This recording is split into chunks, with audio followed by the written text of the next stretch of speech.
That's what he said. According to these tally marks, Eddie's brother has had 13 dates. By dates, does he mean the number of girls or the number of actual dates? Either way, now that we know this guy's a total dick, it seems unlikely he'd get this many. Unless they were blind dates, which is nothing to brag about. Plus, human beings are not baseball cards. Don't count them! The harp seems very out of place in a cool guy's room. The harp is elegant and peaceful. Basically everything Eddie's brother is not. Not to mention the pink stool and the heart curtains. Does that stand for Peach Creek University? Then why isn't it PCU? Why would you ever abbreviate anything as PU? That just makes it sound stinky. Seems like Eddie's brother has a habit of labeling things in his room, just like Double D. And we all know those two are nothing alike. My brother was a whiz at booby traps. Already checked it, Double D. If Eddie was able to check the safe earlier and then set the trap back up, then being a whiz at booby traps must be pretty easy. But Eddie, the safe! That's not the safe you're pointing to. It's your leg. Babes, chicks, and dames. How many pet names for females can you possibly need? Not that you'd expect less from this guy. Good God! Look at this! It's a monkey with a noose around its neck! I know Eddie's brother is a complete ass, but this is a kid's show! Don't be hanging monkeys! Hey Ham, look! I'm Picasso! Eddie's brother had an anchor all along. Eddie could have used this one to trade with Johnny in that one episode. I mean, his brother would probably beat the shit out of him if he ever found out, but he does that for no reason anyways. Eddie freaks out when a piece of his brother's property gets possibly damaged, but he himself did a real number on his brother's door. Eddie's stripe keeps switching from red to yellow. My brother was a whiz at bazooki playing. Making me have to Google the word bazooki. And this was before everyone had internet access. How does Ed hit Eddie with this rubber band when his thumb is in the way? You're supposed to be the smart guy. I'm pretty sure I've said that before at least once. Eddie would be great at whatever this show is I'm doing.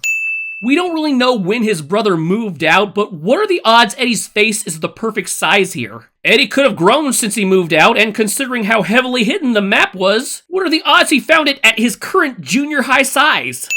And did Eddie's brother really think he'd ever break open his trophy to find the map? I mean, Eddie should be scared shitless that if he broke something like that he'd get his ass beat. I mean, maybe if he just left the map in the trunk of the car for Eddie to find, but not in a freaking trophy! These files are not alphabetized. Even if we don't know the majority of these people's last names, we find out Naz's last name is Von Fartenschmiel later, and there's no way a V name would ever come first alphabetically. But if they're not filed in a specific way, why is Big Jim's file before Danny's? Danny's the flipping creator! Big Jim's just the storyboard artist. Not to say Big Jim isn't awesome. There is no Canker file visible in this drawer, but that doesn't stop the badassness of Double D. This photo shows the Cankers in the process of assaulting the Eds, which makes me wonder who took this picture. It's from a profile view, so it surely couldn't have been taken by one of the Eds. Cankers. My brother's a whiz at ticking me off. I'm supposed to believe his brother led Eddie to the Cankers' home as a prank? I don't see how that's possible because his brother moved out before the show started and the Cankers moved in during the show. Walter Sobchak. So Double D saw The Big Lebowski? Seems like the kind of movie a good boy like Double D would avoid. In the very last episode, Ed said he was a gym bag, so he's a gym bag with a gym bag. Gym bagception. The hell? This pipe is labeled too? The Double D syndrome must be contagious. Hey, what stinks? Lee complains about something stinking, but then we see all sorts of gross stuff under their trailer. Are you telling me none of this stuff stinks? When you spell work this way, it usually means something raunchy. For real, Urban Dictionary that shit.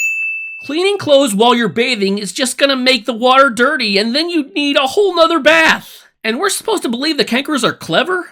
With the direction that Double D and Ed are pulling Ed backwards, how does he get launched upwards into the trailer and not sideways?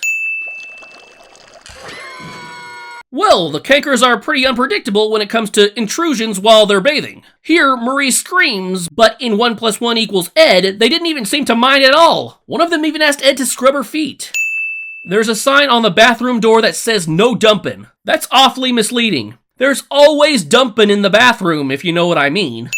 Alright, even if the Cankers can't smell the shit under their trailer, they'd have to smell this dead fish head from inside of it. And that's gotta smell way worse than a gym bag. Hey, I forgot where I hid these. What the fuck? Did this briefcase belong to Eddie's brother or the Cankers? We'll pay you a bribe. 50 cents from each of us. So they had at least one whole dollar between the three of them? Maybe the Eds aren't as jawbreaker crazy as this show makes them look. This show might just be painting them that way. They should sue. You did the brotherly thing, Double D. The brotherly thing is to be broke and end up getting your friend totally screwed by a bunch of psychopathic, perverted girls? Then I can't say I'm very brotherly. Is that you tickling me, Eddie?